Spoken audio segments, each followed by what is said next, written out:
Your ex's perspective during no contact. I'm going to talk to you about some of the ways that your ex's mind works during no contact versus how your mind is working and processing and thinking in connection to your emotions. Understanding your ex's perspective can be really helpful if you want the best chance to get back together with them. Number one is that your ex is feeling relief. And I talk about that in my video stages your ex goes through after a breakup and during the no contact rules application. Basically, the first stage after they get the breakup over with is relief, which is a sharp contrast to you because you're feeling consequences. You feel immediate consequences. The pain, the hurt, the anxiety, it all hits you at once. But your ex usually has had a lot of time to process this, unless it is based on a specific issue. And truly, because a lot of times they'll give excuses that will even seem superficial, like, why would you break up with someone over something so minor? Because this person isn't supposed to be perfect. That's not what love is about. It's not, I only love you if you're perfect and you don't make any mistakes as far as I can see.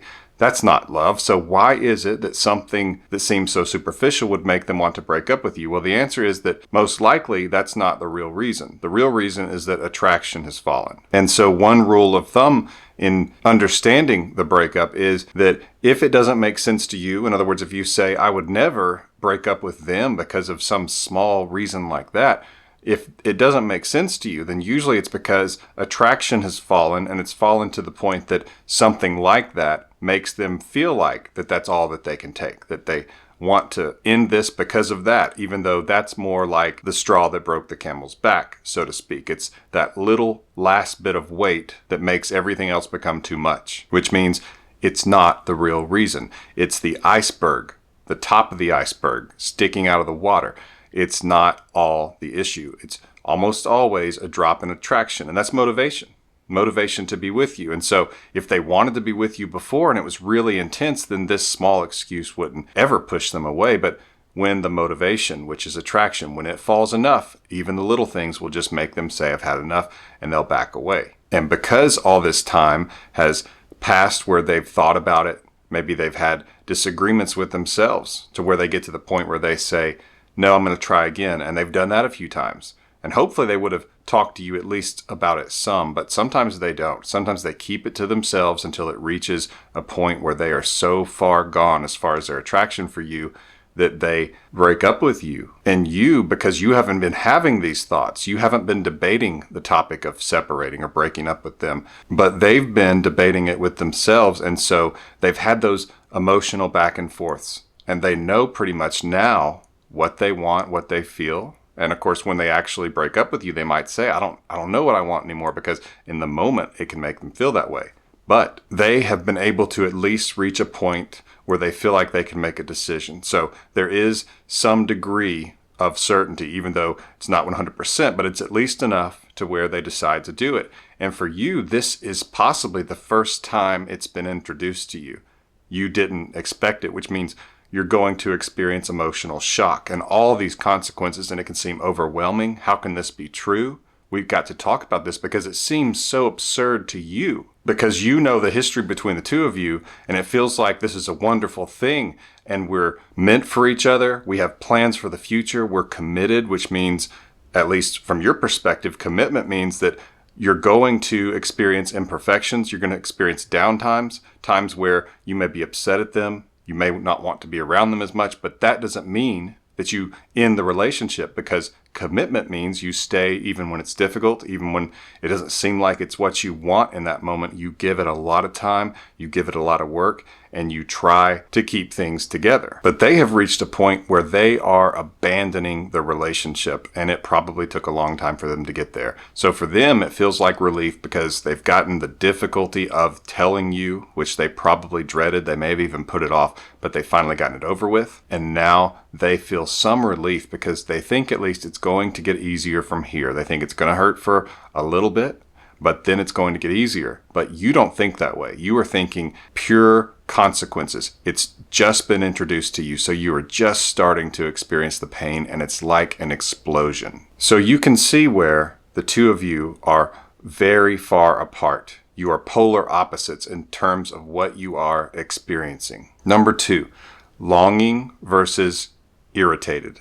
And that's where you, especially in this moment, you are doing everything you can to hold on, to reach out, to grasp at straws. You are wanting to keep this person from leaving you because you don't understand. You're going through emotional shock. And all you know is that just yesterday or just last week, things seemed good and things seemed fine. And it makes no sense. But here it is. And so you're trying to hold on to it. They are trying to do the opposite. And so because of that, because they are anticipating relief, when you start pushing back, when you start trying to get them to stay, when you become emotional, when you make this more difficult than they want it to be, then that's where they become irritated. And I know that sounds really insensitive. And if you ever break up with someone in the future, remember how you feel right now. Don't become what hurt you. Don't become what is doing this to you. Be gentle with the other person. Remember your commitment. Try to make it work, even when it seems like it's just not. But especially if you notice yourself wanting to break up and it seems like such a small thing, like someone leaving their toothbrush out, or maybe they were having a bad day and they just didn't want to go anywhere, and so maybe the plans kind of got ruined for that night. Put it into bigger perspective. If you notice in yourself that it seems like such a shallow reason to break up with someone, and if someone broke up with you for that reason, that you would just be astonished that that small of a matter could cause someone to want to break up with you, then at least check yourself and wait, because a lot of times it can be worked out when the bigger issue, some of those other things that piled up that really hurt attraction, when they can be addressed, then those little things won't seem to matter as much. But just keep that in mind, and that's what you're going through right now. And so of course, you're longing to be with them, to keep this, to protect and save this relationship, but they're getting irritated because that's not what they want. And so, believe it or not, in your pain, they can even look at you and think that you're selfish, that you're just thinking it's all about you and not what they want, but just about what you want. They can actually even tell you that and be cruel. People talk about their ex becoming mean, and that they're in this pain and the other person is upset at them for it. It seems so heartless and harsh and cold, but that's what's happening. And the reason, even though I'm not justifying it, because sometimes people do become cruel and selfish when they're breaking up with someone. And a lot of times that's due to some character flaws and inability to commit. But when they do, just keep in mind that they are on the other end of the spectrum from you. They are feeling something very different from you, and you're longing for them. You're longing to save the relationship, and to be with them actually can cause them to be irritated. And a lot of you have probably seen that exact response, and you didn't know how to relate to it or understand it. Maybe it makes a little more sense now. Before I get to number 3, get more information on my emergency breakup kit. It's a powerful guide to help you get your ex back. It's at myexbackcoach.com/EBK. That's myexbackcoach.com/EBK, and the link is in the description below. If you're married, get my free mini course on saving a marriage. The link is in the description below for that as well, or you can go to marriageradio.com and you'll see the marriage section and it'll be under there. That's marriageradio.com to get my free mini course on saving a marriage, because marriage is a different relationship than a dating relationship. So check that out, or get my emergency breakup kit. Number 3 is chaos versus control. And it's different than the others, even though it might sound similar. So hear me out on this one. It's basically where you are in chaos because you don't have control of the situation. The other person is dictating your future. They are telling you, I'm leaving. You have no say. You have no control. And so basically, in this situation, your ex becomes your dictator in that you have no say in this. They basically can do whatever they want, and all you can do is beg for mercy. That's why it's very dangerous to give another person this kind of power. And if you can see how someone who loves you, at least at one point, could take this power and hurt you with it, imagine if we as humans give that kind of power to those who rule over us, or to our friends, or to people we know in business. So always remember, when you give someone power over you, you are giving them the weapons to hurt you. It's a risk that we take when we get into a relationship.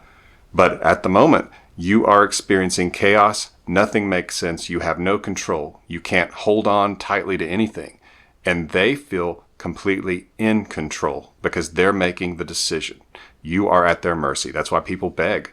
And I have heard stories. I've even seen video of people dropping to their knees, folding their hands like they're praying, and begging the person to stay with them. Some of you might have done that or felt like you wanted to do that, but that is because you feel it. You feel that all you can do is beg for mercy. And so you two are, again, at polar opposites. One of you has all the control, and the other one is just experiencing the chaos of that. Number 4 is pursuit versus defensiveness. And this is really important if you want to know how you can give yourself the best odds of getting your ex back. Basically, it's where you're the one pursuing and trying to mend the relationship, talk them into coming back and staying with you and reminding them of your love.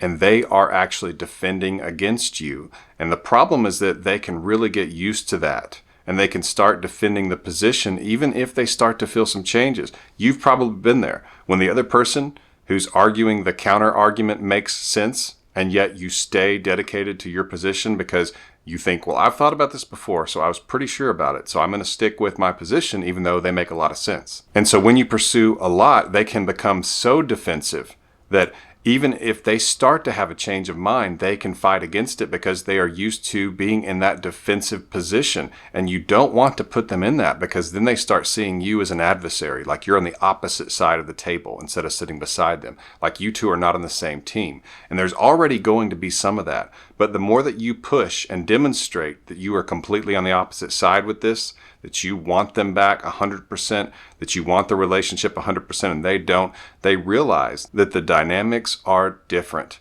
And they will basically assume that position, and it will feel like it's permanent. They will feel dedicated to that position. That's why it's important not to push. At the initial breakup, yes, you tell them, I don't want this. I want to be with you. I love you. You tell them those kinds of things. They need to hear that then. But when you go beyond that and you simply don't give them the breakup, you fight against it instead, that's when they become defensive. And that's when they can start to see it as them versus you. And that's the last thing that you want. But that's what happens. And they get further and further and further away from you emotionally, which means they have to do a lot more emotional work, and that there's a lot more difficulty for them as far as coming back to you because they have to work further. They have to move further in their mind because they have gone so far running away from your pursuit. And that's why, even though it's difficult, it makes no sense and it hurts when someone breaks up with you. Yes, you tell them that you don't agree, but you have to respect their decision and you have to back away. Unfortunately, that's just how it is if you want the best chance, because if you pursue and push, they will become more and more defensive and your desire of getting them back will become further out of reach. So stay back, let them have the breakup, let time work on them while there's not as much distance for them to cross to come back to you. The further you push, the more difficult it will be to get them back. Before I get to number 5, remember my emergency breakup kit. It's at myexbackcoach.com/EBK. And if you're married, get my free mini course on saving your marriage at marriageradio.com. Number 5 is emotional versus rational. When you've been injured, emotionally or physically, the reaction oftentimes is to panic, to become emotional and not to be rational or logical. And that's the place that you are in because the injury is new. But because your ex has been thinking about this, planning this for a while, they have overcome that emotional shock or that emotional pain of the breakup. And they now are at the time in all of this, as far as they are concerned, where it's about executing their plan. They are going to do what they have decided to do. And that's a very logical, rational place to be in your mind. You, on the other hand, are reacting to what they are telling you and to what they've decided. And that makes you emotional because just like when you get hit physically, there is emotion, there's pain, and that's the response that you have. They are not having that response because they've already had it. Now, they can have some. A lot of times people tell me at breakups that both people are crying and it's difficult because there's no way they can prepare themselves fully for that moment. But they are so much further along the process than you. In many ways, it's like they have gotten over you to some degree before they broke up with you, even if they tell you they haven't. Now, the good news is that in time, they can go back the other way. That's because they have to live without you. They have to reflect. They're going to see your strength because you're going to use the no contact rule. You're going to stay away from them, which makes them actually see that you are strong enough to get to a point where they could never get you back. And they hadn't thought about that before the breakup. At the breakup, they are not thinking, if I break up with them, I will never be able to get them back, especially because you didn't want the breakup and you pursued and you begged and you fought for the relationship and for them. And so that's what they are getting from your side. So they don't think about not being able to get you back. The decision for them is, do they come back to you? Do they give you what you want, which is them, which is the relationship? And so again, polar opposite places the two of you are in this situation. But we have to get them to a place where they think that maybe you have changed your mind. You've gotten to a point where you can move on. And that's when things are different than they were at the breakup. Because at the breakup, they knew you wanted them. They knew you did not want the breakup. But if we can get them to a point where at least they don't know. I'm not saying it's 100% of the time. I'm just saying if you want the best chance for your situation, that's what has to happen. And it doesn't work every time, but it does work a lot. And I get to see it work a lot. And that's what I'm reporting to you, is that if you can back away, show them you're strong enough to stay away, and that you could move on to where they could never get you back, then you are changing the dynamic. You are flipping the tables, and you give yourself the best chance of getting your ex back. In the end screen here, there's a video called Your Ex When You Don't Care. I suggest you watch that one at the conclusion of this one. This has been Coach Lee, and as always, thank you for liking, thank you for subscribing, thank you for commenting, and thank you for watching.